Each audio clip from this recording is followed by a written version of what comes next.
The very first thing as director, I knew that the library was not handicap accessible and it needed to be done to make a big difference in the way people looked at the library, and that they could actually come in. Those front steps are daunting. And there was no way a person who was in a wheelchair, a mother with a stroller, et cetera, could get into the building. So the first order of business was to write a grant for the elevator. And they were going to put it right center of the building in the back so they could make it accessible.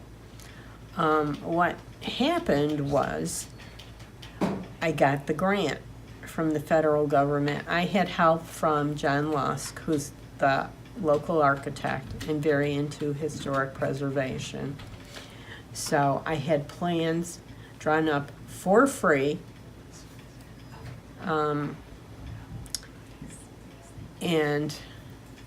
that was actually accepted, and we got the amount of money, and I don't remember now because it turned into a much bigger project. Don Doster at the time said, well, we really need handicap accessible bathrooms, and we need more space. So let's try to expand that project. So we did that. The library board borrowed the money to do the project. So that's how we got the addition with handicap accessible bathrooms, and how we were able to move the young adult collection from the children's room into a separate area.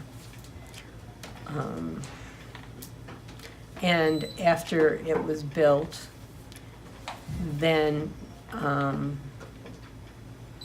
they they expanded the project, and they hired a fundraiser, and they were able to pay for the building within 3 years. Betty Arcangeli was a major part of that. There were people who matched things. I needed a $30,000 match, and Mary Beth Smith wanted to remain anonymous, but she gave me $30,000. Other people got involved with it. It became a major fundraising event. Took 3 years, and it was all paid off. And Betty Arcangeli was the person who was very involved with getting that paid off, as was Don Doster and Vera Lisi, who was president of the board at the time. So.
we cover the expenses of part of the summer reading program. And some businesses in the community cover some of those expenses. But also we do fundraisers throughout the year to raise the money to help cover summer reading. We also are raising money to digitalize the Evening Tribune records that we have going back all the way back to 1851 in the library. And we've been able to digitalize up through close to 1900, but we've still got a long ways to go to get to 2018. Now, the Tribune already digitalized themselves from 2000 on. So we still have, a little more than 100 years to go. So that's part of what we use our money for. But we also promote in the community. And one of the reasons this year, we are celebrating the 150th anniversary of the Library Association, which is our library, now known as our Library Board of Trustees. These are the gentlemen that started the library here in Hornell in 1860.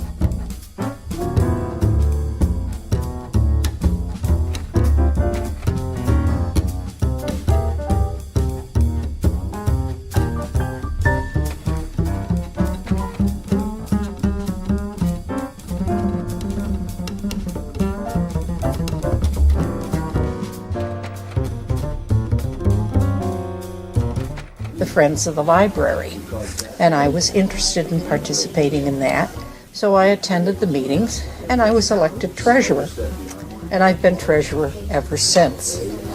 We do a lot of fundraising activities as well as fun activities with the library to raise money so that we can help them pay for things that are not part of their budget.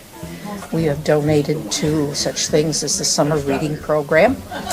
We have purchased equipment so that people with computers can project from their computers onto a screen.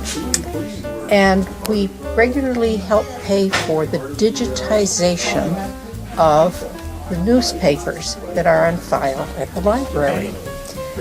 They started collecting newspapers in 1850. They have them on microfilm, but that deteriorates, so it's not as easily available.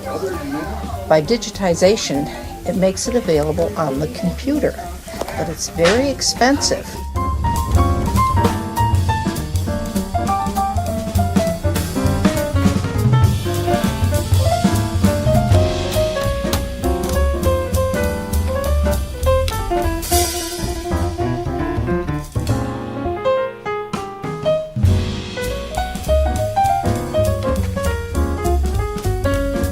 Library before I went to school.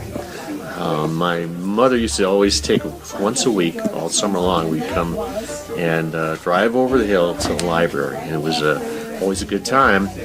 We'd go after supper and made a kind of an adventure out of it, and it was back then the fine was 2 cents a day, so yeah, when you didn't want to miss that, 2 cents a day. Anyway, so I've spent a lot of time there, and it's kind of been, it's where I've gotten my superpowers, I think, is from the libraries, the books, because I've had so many adventures in those books. And also, I'm kind of a guy who likes to build things, and so anytime I wanted to build things, I had a lot of confidence because I knew I could go to the library and find out how to do that. And so it's been a huge part of my life, I guess, as the library has.